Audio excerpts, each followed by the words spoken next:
Olá, tudo bem? Nós vamos começar falando sobre os nossos textos, os textos que são das nossas aulas que se seguem. O primeiro texto é O Bicho, de Manuel Bandeira, é um poema, você vai ver que é um poema curto, mas crítico e significativo. O texto começa assim: Vi ontem um bicho na imundície do pátio catando comida entre os detritos. Quando achava alguma coisa, não examinava nem cheirava, engolia com voracidade. O bicho não era um cão, não era um gato, não era um rato. O bicho, meu Deus, era um homem. Viram só o tom do texto, o tom de susto que nós temos? E a diferença entre o início do texto e o final? Nós imaginamos no início que seja um animal, como um gato, um cachorro, um rato que vai ser falado, e na verdade o que está sendo dito aqui é que os seres humanos são postos em condições animalescas muitas vezes.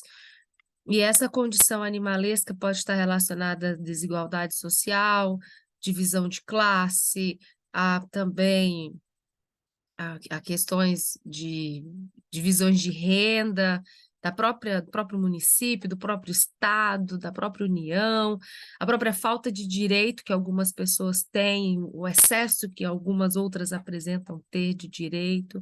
E nós temos duas visões: a visão de quem assiste ao bicho, né, tá levando ali esse susto, vi ontem, quem viu eu, esse eu lírico está vendo, e nós temos um homem, que é o segundo homem da história, que vai tratar para nós dessa condição inferiorizada, dessa condição animalesca, dessa condição abaixo do rato, que é um ser que a gente joga veneno.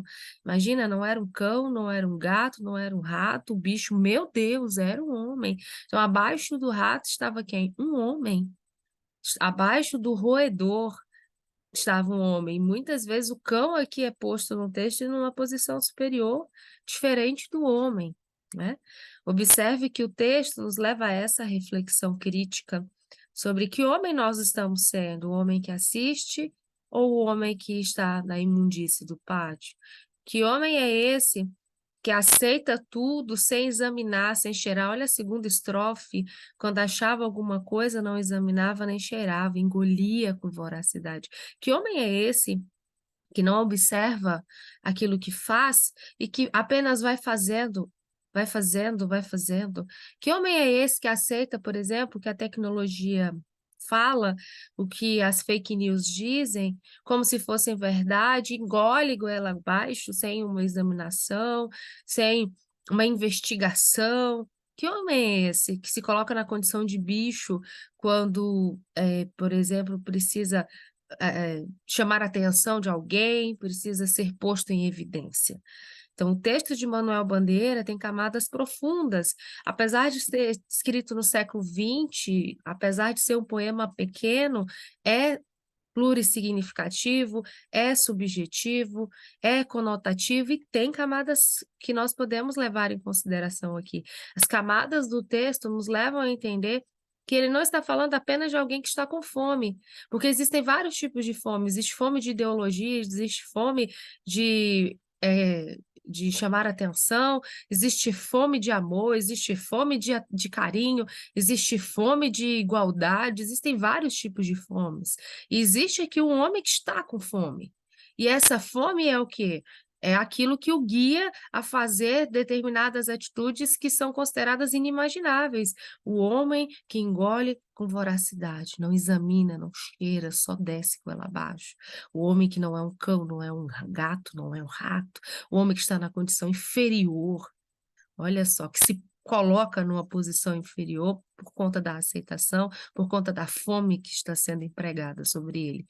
Então, o texto de Manuel Bandeira nos leva a um pensamento crítico sobre que bicho é esse. Que bicho somos nós, se pudéssemos nos chamar assim? Que bicho somos nós em sociedade? Que ser somos nós em sociedade?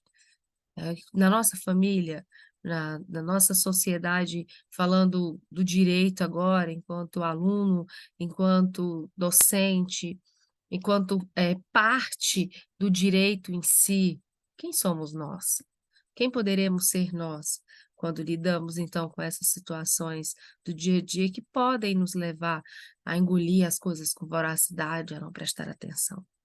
Esse é o nosso primeiro texto, a nossa primeira reflexão.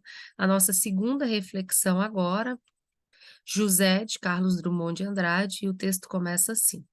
E agora, José, a festa acabou, a luz apagou, o povo sumiu, a noite esfriou. E agora, José? E agora você? Você que é sem nome, que zomba dos outros, você que faz versos, que ama, protesta? E agora, José? Está sem mulher, está sem discurso, está sem carinho. Já não pode beber, já não pode fumar, cuspir já não pode. A noite esfriou, o dia não veio, o bonde não veio, o riso não veio, não veio a utopia. E tudo acabou, e tudo fugiu, e tudo mofou. E agora, José? E agora, José? Sua doce palavra, seu instante de febre, sua agulha e jejum, sua biblioteca, sua lavra de ouro, seu terno de vidro, sua incoerência, seu ódio. E agora? Com a chave na mão, quer abrir a porta. Não existe porta. Quer morrer no mar, mas o mar secou.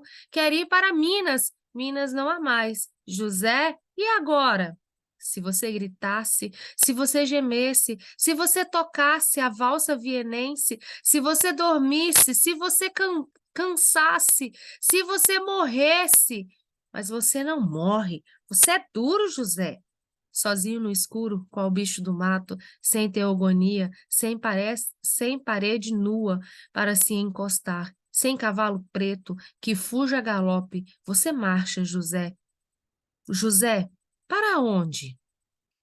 Veja que o segundo texto que nós temos também é crítico, só que agora de forma mais escancarada, né? Nós trazemos as questões do nosso dia a dia. José é um nome comum, é um nome civil comum, que a gente tem aí, principalmente em pessoas simples, pessoas do campo, por exemplo, seu Zé, né?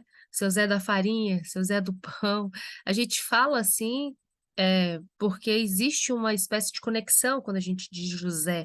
Esse José também é o meu pai, esse José também é o meu avô, porque meu avô se chamava assim, né? José Antônio, José, né? Esse nome. E esse nome também nos remete a uma questão bíblica, né? José, que sonhou com o anjo, o José, que foi considerado o pai de Jesus, José. Então, existe uma relação com o nome José aqui que é bem profunda. Então, José não é um nome qualquer dentro do nosso texto, ele é um nome significativo. E o eu lírico está conversando com esse José, ou esse José é ele mesmo, a gente pode refletir assim. E ele começa a questionar com várias interrogações, e agora, José? E aí, a festa acabou, a luz apagou, não tem mais dinheiro, o povo foi embora, esfriou tudo, mas e aí, e agora? E você? Não, mas você não tem nome, você é só o Zé. Você zomba dos outros porque você faz versos, você canta, você é da poesia, você é lírico, você tentava protestar, mas não conseguiu. E agora, José? E aí, José, você veja a agonia que dá. Você está sem mulher, não tem discurso, não tem verso, não tem carinho, você não consegue beber, não consegue fumar, você nem pode cuspir, que é o mínimo, porque você está impossibilitado.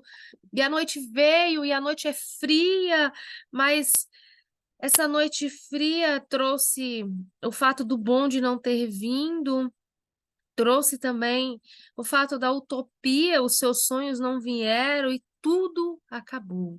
O texto parece que acaba aqui, né?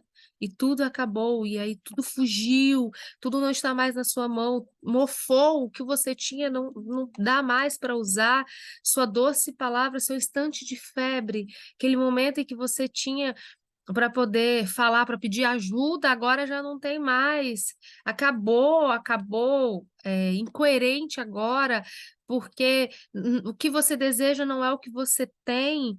Você tem uma chave na mão, mas não tem porta para abrir. Você quer morrer no mar, mas não tem mar, porque o mar se secou. Quer ir para Minas, Minas aqui, Minas Gerais, mas lá o ouro não tem mais. E agora, José? O que você vai fazer? né? Se a gente fosse fazer uma figura, talvez seria José com uma malinha na mão, andando numa rodoviária. E agora, José? O que que você vai fazer, né? Você tem muito dentro de si, mas você não pode mais pôr isso para fora. Você não tem mais mar, você não tem mais palavra, você não tem mais verso, não tem mais sonho, utopia nenhum. E aí o texto vai terminando, se você gritasse. Esse se é de condição. Caso você grite, caso você gema, caso você toque, né? A valsa vienense. Caso você durma, veja que esse se substitui o caso, essa posição de possibilidade, essa posição de condição, faz com que a gente veja a dúvida. E aí? E se? E se? E se? E se? E se fosse assim? E se fosse daquele outro jeito, né? E aí tem essas últimas estrofes dizendo para nós, não, você não morre. Por que que você não morre? Porque seu nome é de luta, seu nome é de briga, você está sozinho, qual bicho do mato, novamente a figura do bicho, relacionando o homem simples, relacionando o homem que luta, relacionando esse homem que muitas vezes está ali em busca de algo, e esse algo está difícil de ser alcançado, né? E aí você marcha, né? Só que você está sem nada. José, mas para onde você está marchando? Para onde você está andando? E esse texto vem a nos incomodar, justamente de para onde nós estamos indo enquanto civilização. Eu escolhi esses textos justamente para que a gente faça essa reflexão crítica sobre para onde o direito caminha. Aliás, para onde você, como parte do direito, está caminhando. Nós temos muitos Josés, nós temos muitas pessoas consideradas como bicho em sociedade. Mas quais são os direitos que a elas foram negadas, que foram tomados, né? E alguns direitos nem foram lidos, só foram tomados simplesmente assim. E nós podemos pensar que os dois textos se complementam. Esse homem de Manuel Bandeira é também o José de Carlos Drummond de Andrade. Drummond faz uma espécie de aprofundamento em quem é esse bicho. Esse bicho é aquele que teve tudo que se acabou. Ele queria, ele sonhava, ele desejava, ele lutou, mas não conseguiu. Ele marchou, mas não conseguiu marchar mais. E o texto termina com essa dúvida, né? Você marcha, José, tá? Mas, José, para onde que você marcha? E se a gente for trazer isso para nós, para onde nós estamos marchando, né? Quem somos nós dentro dos Josés da vida? Quem somos nós dentro desta realidade? Os textos são críticos, são do século XX, a linguagem é mais simples porque é um século mais próximo que o nosso, e também nos levam a essa reflexão sobre quem somos nós em sociedade, quem é o outro em sociedade. O que que nós fazemos com o outro em sociedade? O que nós fazemos com nós mesmos em sociedade? Quem somos nós na nossa família? Que José somos nós lá? É o José que está sem parede para se encostar? É o José feito bicho do mato? É o José que viu que tudo se acabou, que a utopia não veio? Então, que José somos nós em família, no trabalho, nas relações sociais? E eu deixo os dois textos para nossa reflexão, também para nossa análise crítica. Um forte abraço.